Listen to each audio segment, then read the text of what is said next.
the words of my mouth and the meditations of our hearts be acceptable in your sight, O Lord.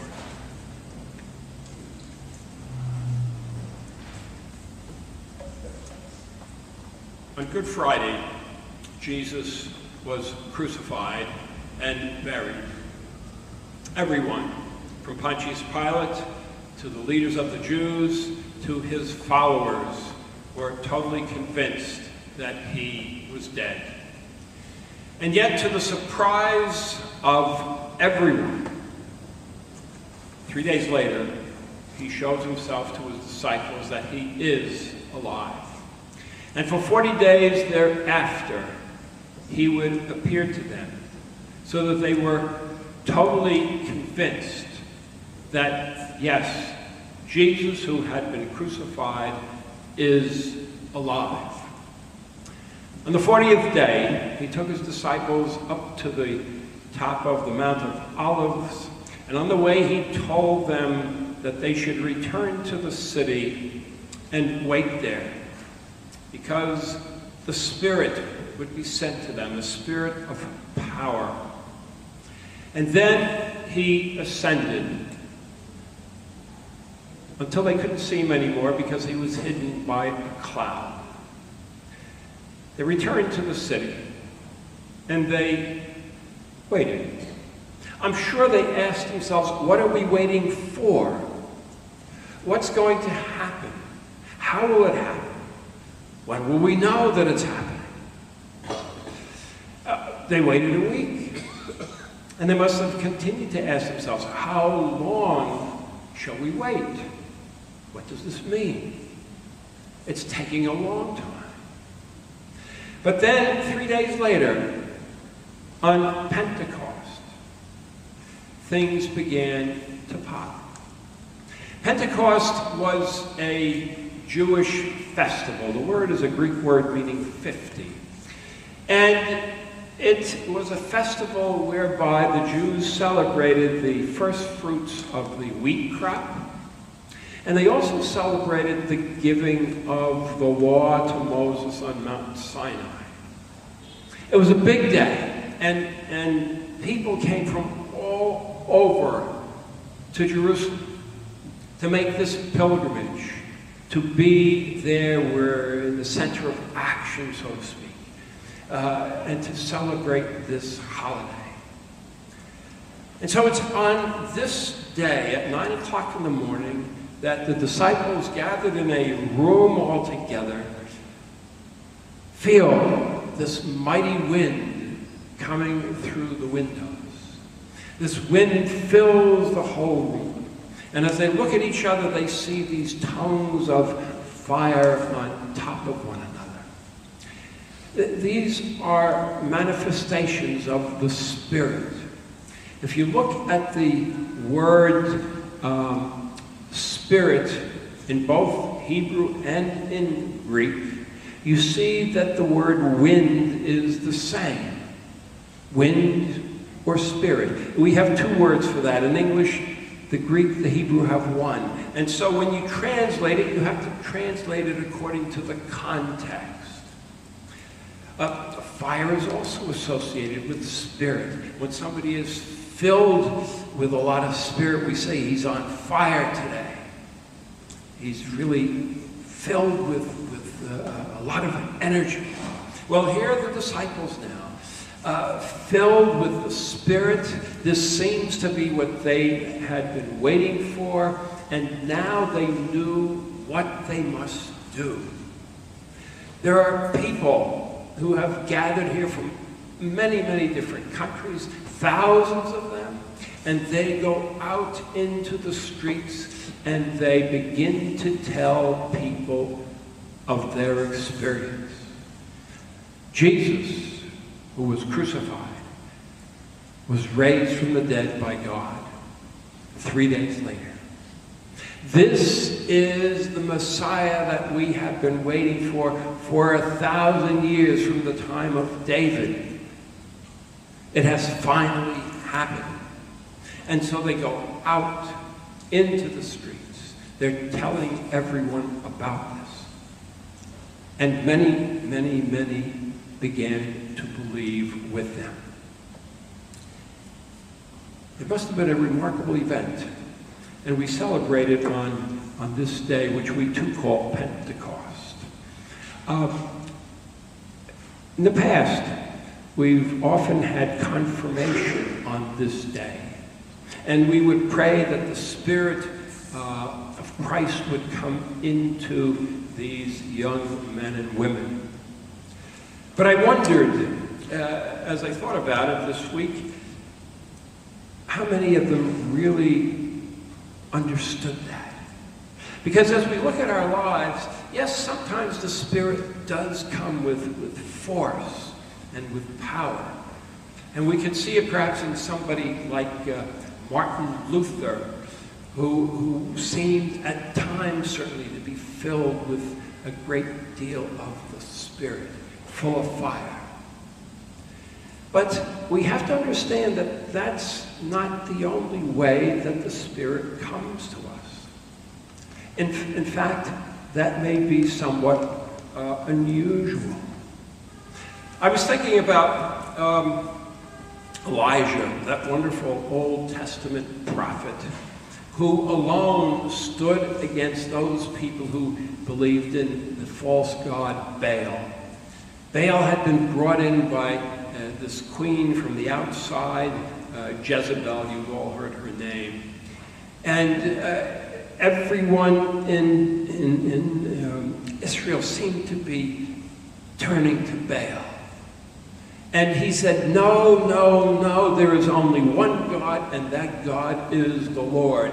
And when he finally had it up to here, he challenged the priests of Baal to a contest. He says, we'll each sacrifice a bull, and then you will pray to Baal to set your bull on fire, and I will pray to the Lord. And whoever answers, that will be the God we worship. Well, the followers of Baal slaughtered the bull, they put him on the altar, and they began to prance around, they began to shout, they began to wail, they began to pray, and this went on for hours. And Elijah teases them. Well, you know, maybe Baal's on vacation. He can't answer you.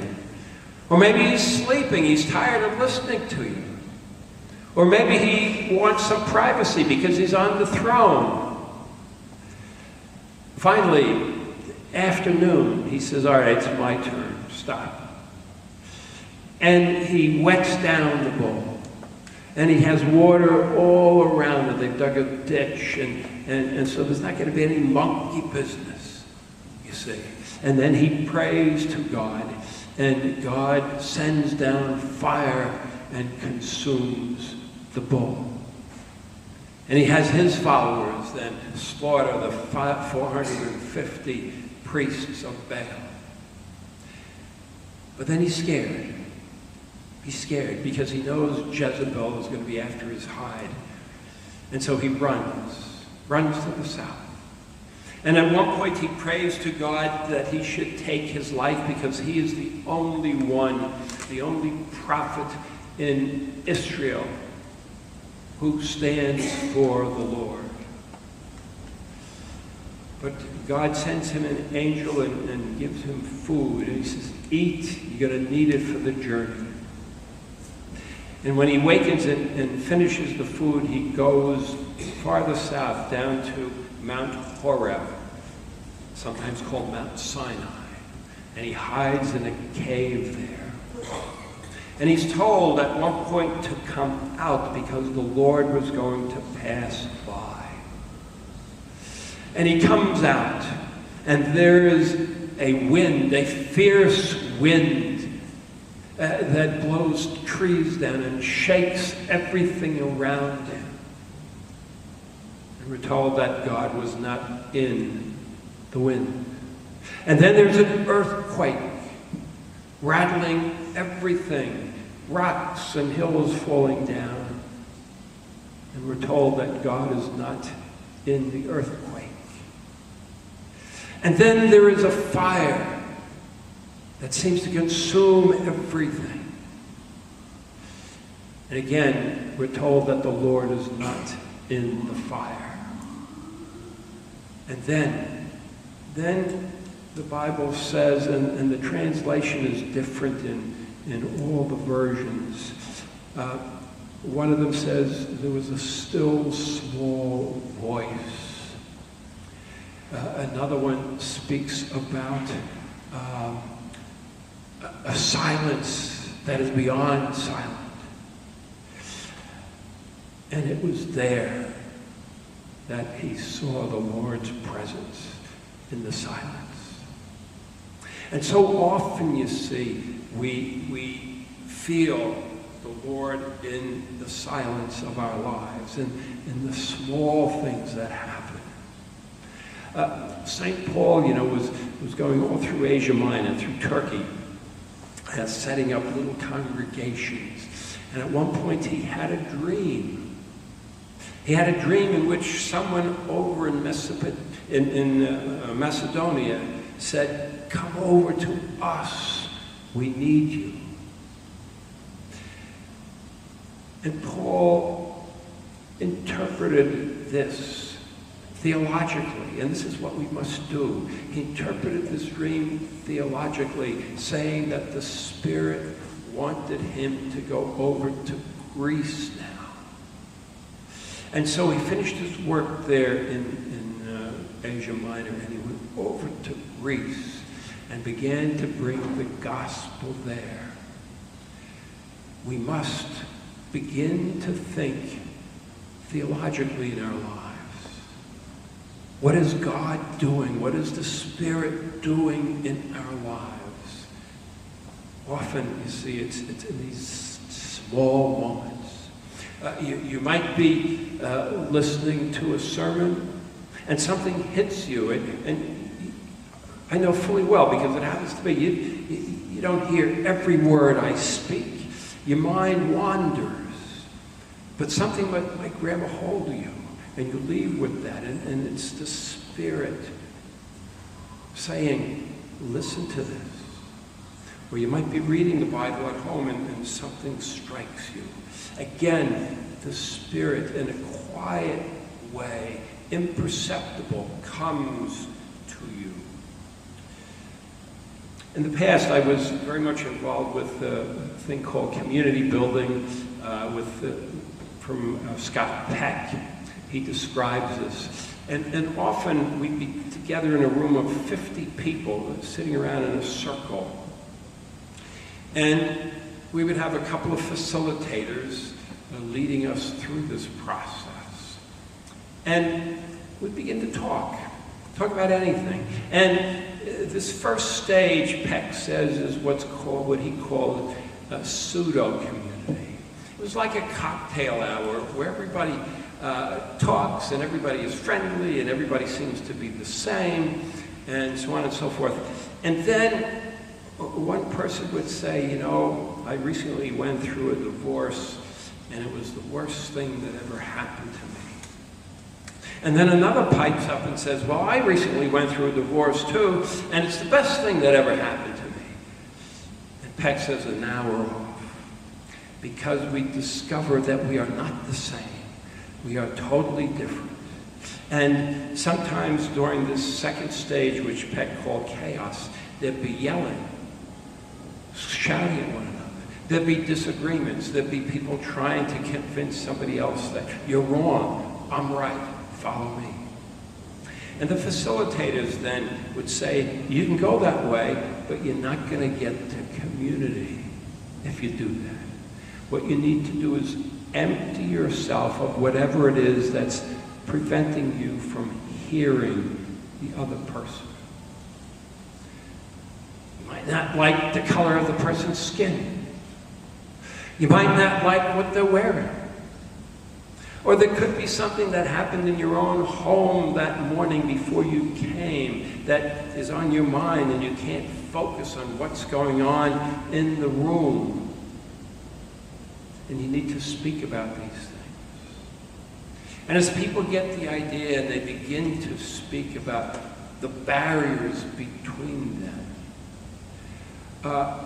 it's possible then that we can move into what Peck calls community.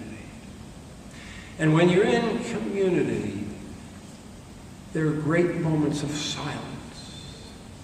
And people speak with care, and they speak lovingly. They speak tenderly, and they're concerned about one another. They've come past all of this stuff that went before. And you can feel the Spirit working amongst the people here as they try to communicate. It's subtle, but the Spirit often works subtly. One final example. Bishop Williman tells the story of a former student who called him this one day, and he said, you know, I just had the worst day of my life and the best day of my life. And it appears that he was called as an assistant pastor to a large congregation. And this week, the head pastor had to leave the country, and he was in charge.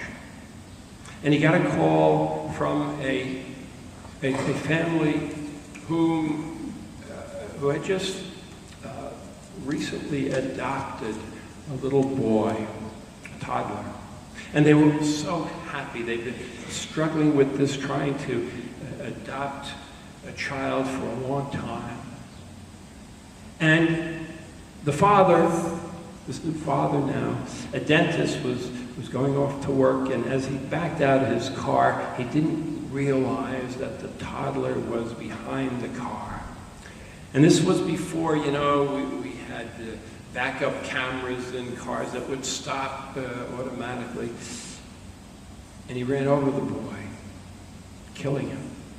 And the two of them were totally distraught, as you can imagine.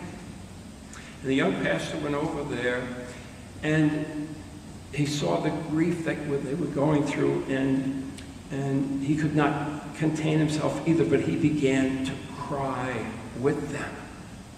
And at one point he said, let me pray. And he started to pray, but he couldn't continue because he constantly broke down. And he felt like a total failure.